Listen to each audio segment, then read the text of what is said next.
कभी पानी नहीं देता है चातक को। चातक जिसे पपीहा कहते हैं, पीऊ पीऊ पीऊ प्रियतम प्रियतम कह करके वो बादल की तरफ ही देखता है, और पानी अगर बादल से डायरेक्ट बरसता है तब तो पीता है, नहीं तो नहीं पीता है।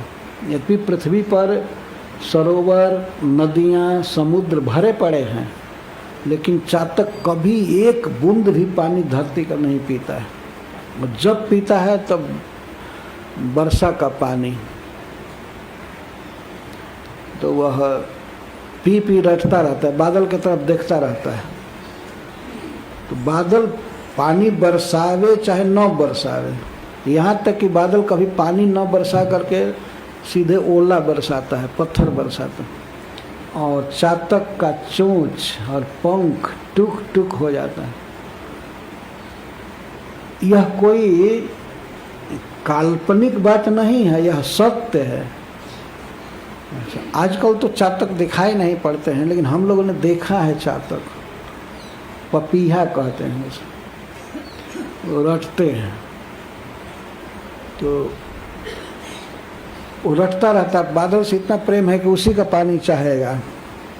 तो बादल कभी कभी कठोर पत्थर बरसा देता है, ओला बरसा देता है, पंख टुक टुक होता है, लेकिन फिर भी चातक कभी भी अन्य जल की कामना नहीं करता है, और उसे बादल का कभी दोष दिखाई नहीं देता है। एक दोहा में तुलसीदास जी लिखते हैं, चढ़त न चातक चित कबहू प्रिय पयोध के दोष, तुलसी प्रेम पयोधि को ताते नापन जोग। चातक के मन में कभी भी पयोध के प्रति, मेघ के प्रति दोष दृष्टि नहीं होती, कभी दोष नहीं देखा बादल का।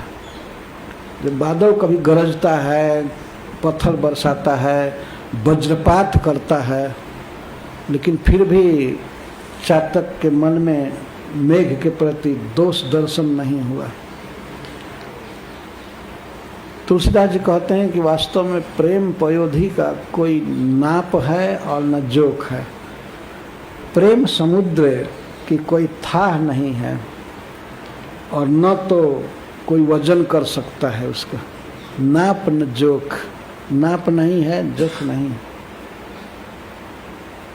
इस प्राकृत जगत में, एक प्राकृत पक्षी में भी इस प्रकार का प्रेम देखा जाता है। एक घटना है कि बधो बधिक पड़े पुण्य जल, उलटी उठाई चोंच, तुलसी चातक प्रेम पट मरतम लगी न खोच।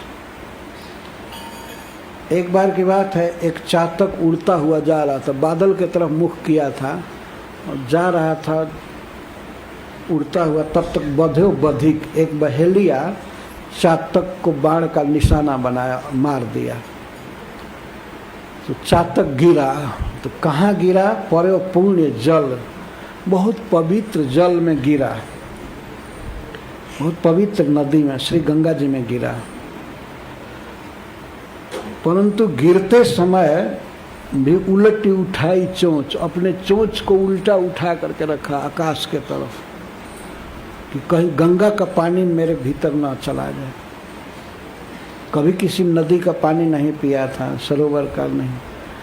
तो तुलसीदास जी कहते हैं कि मरते मरते मरते दम तक भी चातक के प्रेम रूपी वस्त्र पर खरोच भी नहीं आया,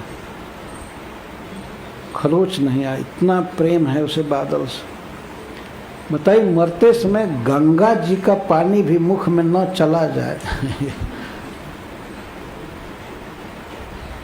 बध्यो बधिक पर्योपूर्ण जल, उलटी उठाई चोंच, तुलसी चातक प्रेम पट मरतम लगी न खोच। मरते समय भी खोच नहीं, खोच लगना समझते हैं ना कपड़ा में।